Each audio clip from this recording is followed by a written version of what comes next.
We are the Association for Child and Adolescent Mental Health, or ACAM for short, and this is ACAM Learn. Welcome to the Mind the Kids podcast. Imagine you're a parent watching your child struggle to focus in the classroom, missing key learning moments because attention slips away unnoticed amid more disruptive behaviours. Could early genetic predispositions to neurodevelopmental traits be quietly shaping their path to academic success or struggle? This episode is called Genetic Clues to Classroom Struggles. I'm Mark Tebbs, I'm your host for today. I spent my whole career working in mental health, from frontline service delivery to Director of Mental Health Commissioning. I'm currently Chief Executive of charity. I'm also a trustee for a mental health organisation, and I'm a career coach. I'm really delighted to be hosting these podcasts as we get to speak to clinicians and academics at the forefront of child and adolescent mental health research. Today, I am thrilled to be welcoming Marie-Pier Larose from the Turku Institute of Advanced Studies at the University of Turku in Finland, with a PhD in public health from the University of Montreal. In this episode, we unpack her JCPP paper, showing how genetic risks for attention and conduct problems mediate academic outcomes over and above cognitive abilities and educational attainment in polygenetic scores. Marie-Pier shares her attention issues demand that priority awareness, practical implications like limiting early screen time with high-quality childcare, and the need for comprehensive community-based strategies to keep children engaged in school without being excluded. So let's get started. Hello, Marie-Pier. Really nice to be speaking to you. Thank you. Speaking with you the same. Great stuff. So look, let's start with some introductions. So it'd be great if you could introduce yourself and maybe, say a little bit about the people that you work with on the paper. Yes, absolutely. My name is Marie-Pier Larose. I'm a senior researcher at the Inequalities, Intervention, and New Welfare State Research Flagship Center, or INVEST for short.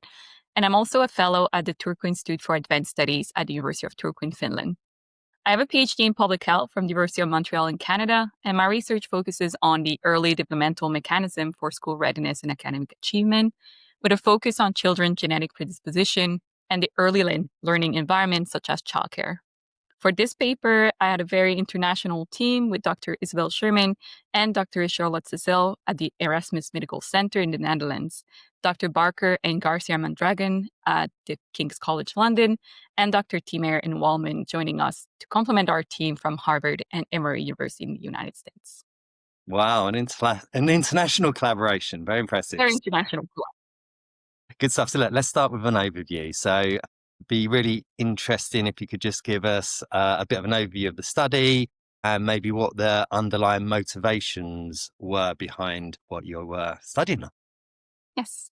So briefly, this study examined the developmental mechanism between two higher order genetic predispositions for psychopathology, more specifically the ones for externalizing and neurodevelopmental traits, and their link to academic achievement. So we performed the analysis in two population-based cohorts, the Avon-Longshall Study of Parents and Children, or ALSPAC, and the Generation R study. We focus on three types of mental health symptoms in childhood, that is to say aggression, attention, and emotionally reactive problems, and four mental health symptoms and traits from childhood to adolescence. More specifically, for the adolescent sample, we examined oppositional defiant disorder, attention deficit hyperactivity disorder, conduct problem, and social communication problem. We were interested in having two developmental periods so we can examine the replication pattern and potentially highlight developmental differences. Finally, we were looking at young children and teens, and we focus on academic achievement at the end of primary as well as mandatory school because these are two developmental milestones that are pivotal for choosing their next academic and professional pathways. Regarding the motivation for this study, the article stemmed from the finding from a study from Daniel Belsky on the genetic of success, where they look at the mediating factor between the polygenic score for educational attainment and later life outcome, and they identify self-control and interpersonal skill as important mediating factor. The study was very meaningful for me because it was tying together a biopsychosocial approach, which was the theoretical framework of my previous work, but also incorporating behavioral genetic and identifying potential key actionable targets of intervention. However, the study of genetic of success focused on the polygenic score for educational attainment, which was normal considering that their outcome of interest was later life development and later life outcome. And the fact that the polygenic score for educational attainment, especially at that time, was the one that explained the greater variance in academic and non-academic phenotypes or outcome more generally. Now, what we know from the many recent study and from the statistical logic behind genome-wide association studies, or GWAS, is that the polygenic score for educational attainment contained cognitive, but also socio-emotional, or more broadly defined as non-cognitive associated variants that help children thrive in the educational system. Therefore, in the present project, we wanted to adjust for the cognitive component on a phenotypic, but also genetic level, but also explore how other polygenic scores related to psychopathology could be related to academic achievement over and above the polygenic score for educational attainment. Okay, amazing. So there's a lot there. So let's unpack it a little bit at a time. So let's start really broadly. So the link between educational attainment and later life outcomes. Could you tell us a little bit about what that association is and kind of how strong it is? We see from sociological and epidemiological study that there is quite a strong association with the fact of graduating or non-graduating from high school, for example, and your mental health and physical health later in life, but also on the next academic opportunity that you will get. So more and more there are prerequisite for later training that having or not your high school diploma will be a quite important determinant. So that's why we were focusing on academic achievement for later life outcome. Okay, so really important indicator about kind of what happens in the rest of someone's life. And then you mentioned that you were focused on neurodevelopmental traits, and I think you said externalizing behaviors. So why were you particularly kind of focused on those two areas and maybe not internalizing behaviors, for example? So we focus on neurodevelopmental and externalizing problem and their genetic predisposition because we found it clearer to link it with challenges that children experience in the school system. For internalizing problem, the directionality between experiencing anxious or depressive symptom and academic performance is not as clear as the one that if you're exhibiting attention problem, hyperactivity, aggression, so you're taking out of the school environment or the classroom, then the link with academic achievement is a little bit clearer. So that's why we've decided to focus on these two kind of umbrella terms or umbrella psychopathology. So could you maybe explain that with an example of a child, just kind of like to bring it home to listeners? Yeah. So we can take the example of a child that is arriving at school and has a little bit more difficulties to focus on what is happening in the classroom environment. So this child will lose some learning opportunities and may fall behind on grasping fundamental concept in mathematics, arithmetics, language, reading. And then this takes a toll over the course of time that makes this child a little bit less likely to succeed in school.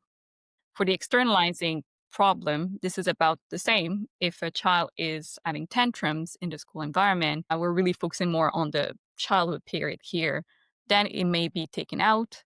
And then again, they're losing learning opportunities. Brilliant. And your study was looking at the link between a genetic predisposition, these mediating factors, and then later childhood outcomes, academic outcomes. Cool.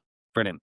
So it'd be really interesting if you could just explain before your study, what was known and what was the gaps you was trying to fill through this kind of research? I think there are 2 points that make our study kind of unique and wanted to address these gaps. First, we were a bit bold with the idea that we could still explain academic achievement after accounting for the genetic predisposition for educational attainment, cognitive abilities measured with IQ tests, and a set of sociodemographic covariates.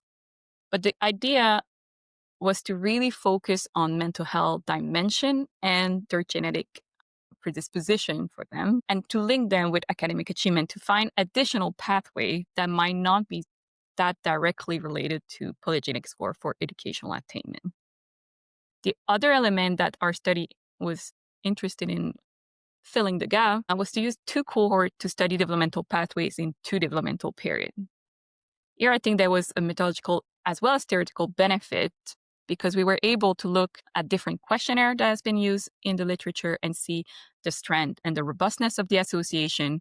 But we were also able to talk about the importance of these non-cognitive skills or pathways at two different time points. Rightio. So let's just take let's take them one at a time then. So you mentioned polygenic scores. So could you just say a little bit what they are and how they relate to this topic? Yeah, so if we go with broad definition of a polygenic score, a polygenic score is, at the beginning, a tool researchers use to estimate a person's genetic propensity or predisposition towards a particular trait. Here we're talking about attention difficulties, depression, or even academic performance. It is calculated by combining the effect of many small genetic differences across a person's DNA, each of which has a tiny individual association with a specific trait. At the end, what you get is a cumulative individual score, which represents the individual genetic predisposition for that specific trait. But on its own, the polygenic score doesn't determine behavior or learning outcome.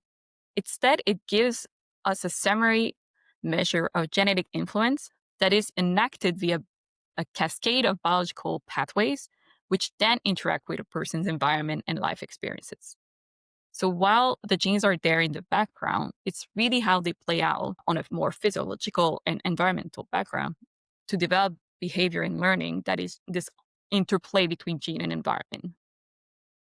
Okay, that's a great explanation. That's kind of like a really helpful explanation of how that kind of genetic predisposition and then how it kind of plays out in the environment and the impact that has on kind of outcomes for individuals. So thank you for that. And then the second part of your kind of description was about this kind of two stages of kind of childhood. So could you tell us a little bit more why that was so pivotal in your methodology? Well, we were interested in the continuity of symptomatology. So we really focus to the best of the data that was available on neurodevelopmental traits and externalizing behavior.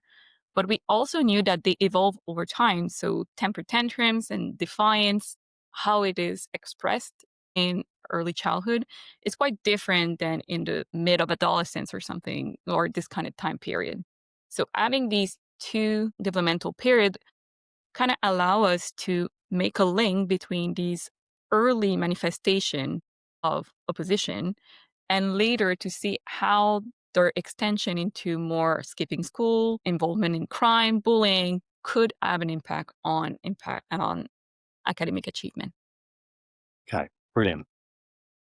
So, and then, so last bit about methodology. So could you tell us just about a little bit about the measures you use and whether there were any particular strengths in those or any kind of limitations? Absolutely. So we decided to focus on parent report questionnaire for the behavioral measure. In Generation R study, we rely on the child behavioral checklist, and in LSPAC, we rely on developmental and well-being assessment, or the DABA, mainly because parents were used to complete this questionnaire and they had it at different time points, so several times. So we can rely on one assessment or three to combine them into a latent score of psychopathology. So that was a strand that we were relying on multiple time points to assess the severity or prevalence of these mental health problems. For the more academic side of the data collection, we decided to rely on the overall measure of academic performance because in both samples, they were including arithmetics, mathematical, as well as their language skill.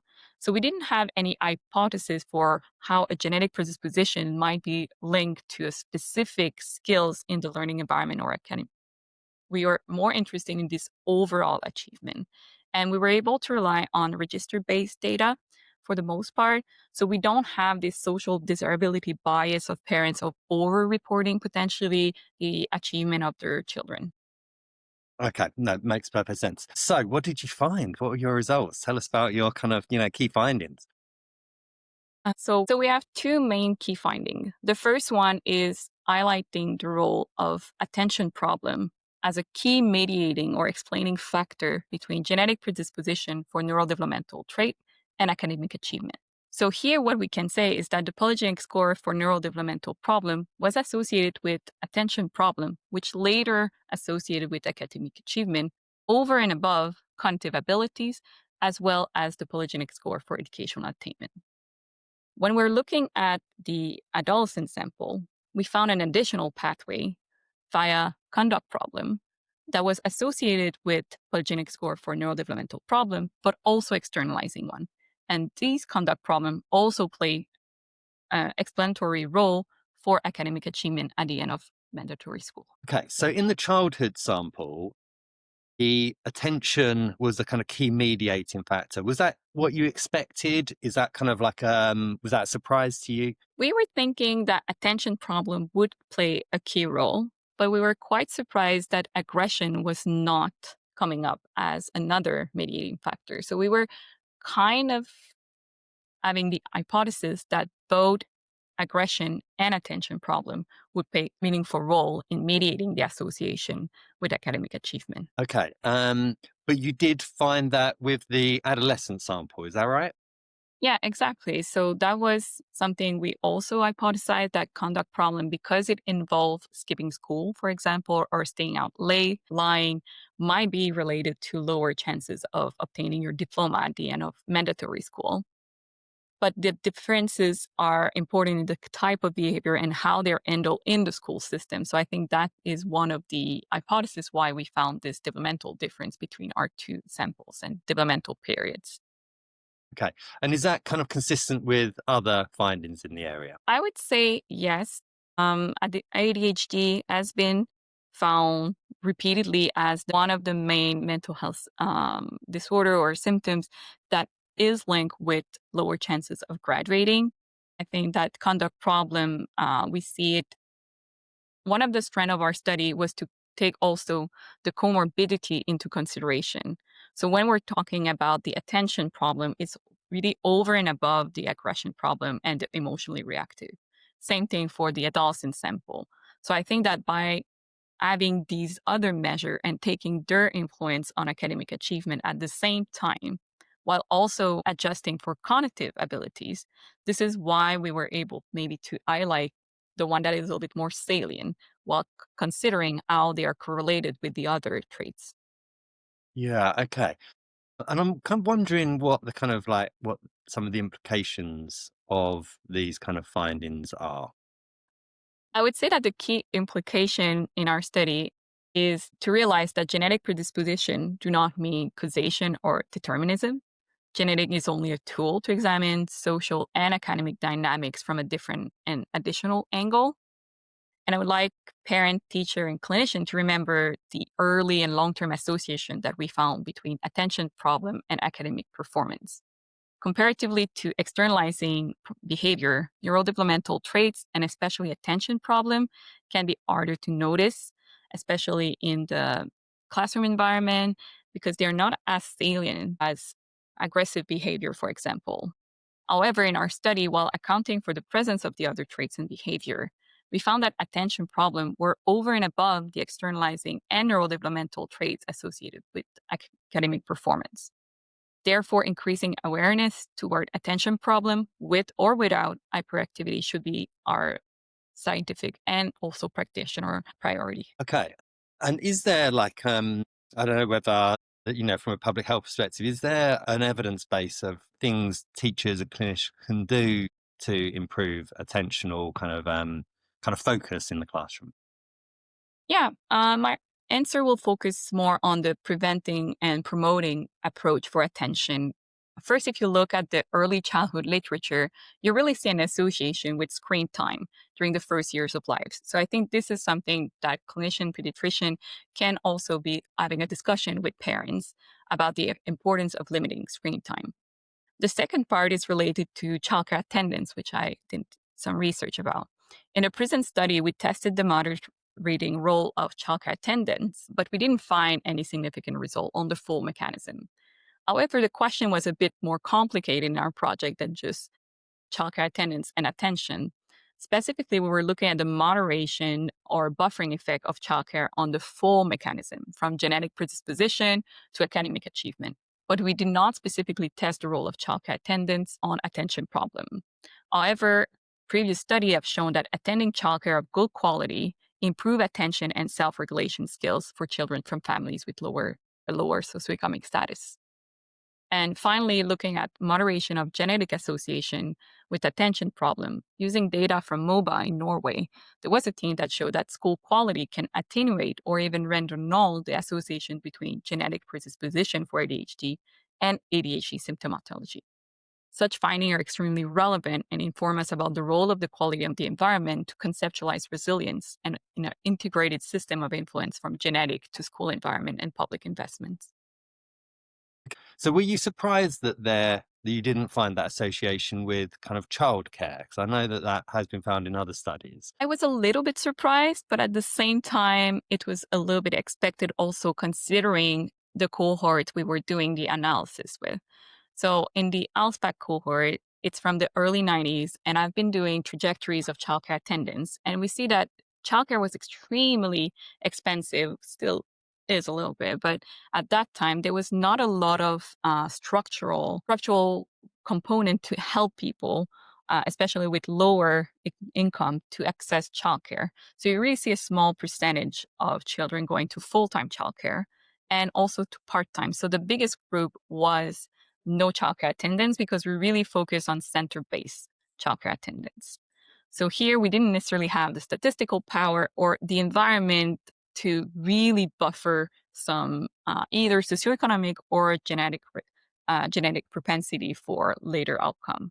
In the Generation R study, childcare is a little bit more common, but really into this kind of part-time attendance. And from previous literature, we see that the part-time attendance is a kind of blurry zone where we don't really see association with later outcomes such as school readiness or later academic achievement. Okay, radio. And then the other finding around the kind of conduct disorder, is there any kind of research around what the best kind of approaches are for managing the kind of conduct disorders in schools? Yeah, so overall, the most effective strategy are comprehensive, involve multiple components, and comprise collaboration among school, families, and the adolescents themselves. So these approaches focus on building relationship with teacher, reinforcing relationship between the teen and their parents, teaching new skills, can be socio-emotional self-regulation skills, and providing support rather than simply relying on exclusion and punishment. Yet there are two important caveats that I would like to emphasize here. The first one is to remain engaged in school, the cognitive and learning ability of the young person need to be at a sufficient level. So this support the previous point where intervention need to start early, and socio-emotional learning program in childcare and in the school context are necessary to ensure that children develop the necessary socio-emotional skills for dealing with the ups and downs of school life, especially when they go to the teenage years. The second caveat is the necessity for a community-based approach, still evidence-based, but an intervention that makes sense in the environment and with the population with whom it's implemented. So I think here an important finding is that it's not at all that children or teens with externalizing behavior do not have the cognitive or learning capacity to achieve in school, but rather that their symptomatology is driving them away from the school environment, and that intervention needs to support and nurture this bond between home and school instead of putting it in opposition or using blaming strategy. Yeah, brilliant. So we're coming towards the kind of end of the podcast. So there was kind of two questions I wanted to ask really. So is there further research that you're undertaking that you'd like to kind of share? And maybe is there like a final message you'd like the listeners to kind of go home with? Yeah, the next project, I'm really interested in digging a little bit more into the childcare attendance kind of exposure, because here it was really an add-on, but I would like to focus more specifically on it because that's also what I've been doing before. And we know that childcare as a social selection process, that it's based on parents' socioeconomic status, their cultural perspective on childcare. So to really have a genetically informed approach on how childcare is associated with child development in context of intergenerational transmission of mental health problem or academic achievement. And what I would like to restate potentially is really this increased awareness for attention problem because they are not as disruptive and they tend to go unnoticed. So really to have not just this person is not attentive, is not paying attention, or to downplay the importance of these kind of early behavior, because in the Generation R sample, we were looking at these traits as early as 2 years old, and we still saw an association with academic achievement at the end of primary school. Brilliant. Thank you so much for your time today. Really interesting conversation. Thank you very much for having me. Such a privilege to be talking to Marie-Pier. I hope you enjoyed that as much as I did. As always, please leave a comment, a review, a suggestion. Don't keep these podcasts to yourself. Please share them, help get the word out. And remember that you can sign up for a free ACAM Learn account at www.acamhlearn.org, and you'll be able to get a free CPD CME certificate for listening to any of these podcasts.